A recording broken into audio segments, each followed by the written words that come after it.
ci xasida yi rek ci xasida yi rek man mën a xam sëriñ bi ci xasida yi rek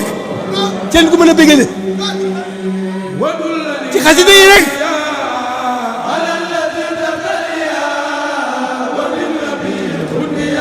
xasida yi sax mu ta wax xasida yi ba xamee suñu nekk koy tuddee moom liggéeyub sëriñ bi diggam ak boromam diggam ak yonent liggéeyub sëriñ bi diggam ak boromam diggam ak yonent yi mooy xasida yi ay waaye moom dama leen fan daa leen ko wax di yàgg naa leen ko wax di ngeen am taw feex rek leen ko may xaas la ñu am ñoom ñu fekk nekk ci liggéey xas dégg ci xasida yi xaas la ñu am xaas la ñu am bu wér loo xam ne taalibe yëpp war nañ cee ñee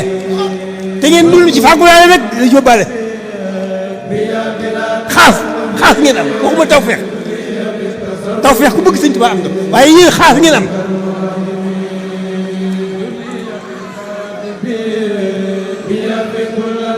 dafa ne ñenn moom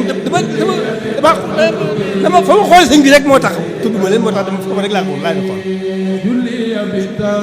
fa may xool sëñ bi rek foofu rek laa leen xool moo tax jël ma def na jowoon naa jël ma leen waaye noonu rek la demee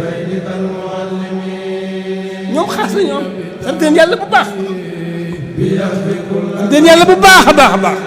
te yéen ngeen jëmee ko kanam looloo tax Cheikh Hamza moo lii lu ko waral da sëñ bi suñu waxoon rek sëñ bi am na fu ne foo ko toll bu toll la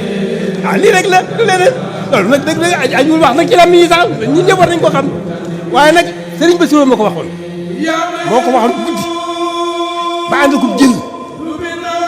daal di taxaw ne waaye sëriñ bi moo am na fu foo ko toll rek mu toll la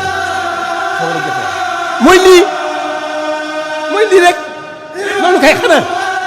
alhamdulilah rabbil alamin sa ngoom ñëwul fenn yëmaliwul fenn sëriñ bi ci boppam kon nañ koy dolli ci sëriñ bi dinu dolli mu ànd dañu am sa fasaale nu na nga dem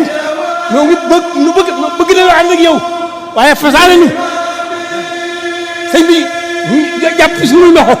te bu mu ko dëgër gi ñoddi nu noonu la gën a nekk ma mënees la wax